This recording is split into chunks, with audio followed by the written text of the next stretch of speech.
The goal is to have a vision for your life such that, all things considered, that justifies your effort.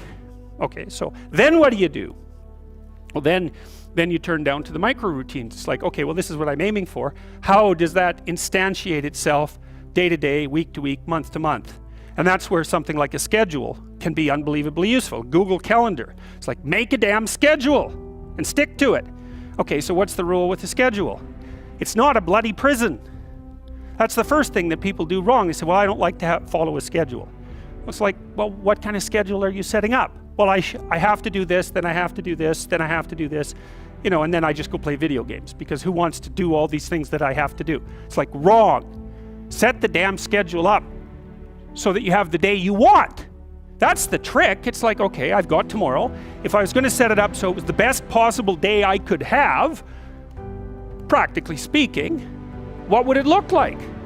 Well, then you schedule that, and obviously there's a bit of responsibility that's going to go along with that, because if you have any sense, one of the things that you're going to insist upon is that at the end of the day, you're not in worse shape than you were than at the beginning of the day, right? Because that's a stupid day.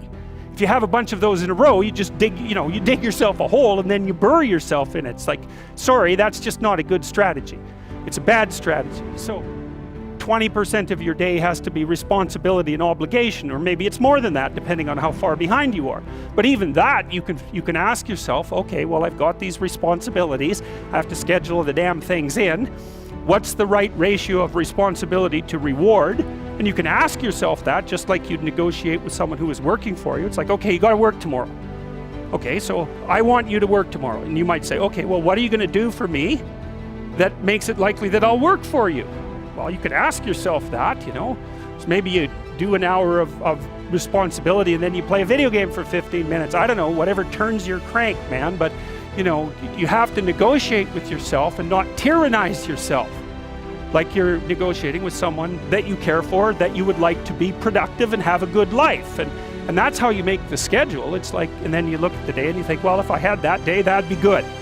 Great. You know, and you're useless and horrible, so you'll probably only hit it with about 70% accuracy, but that beats the hell out of 0.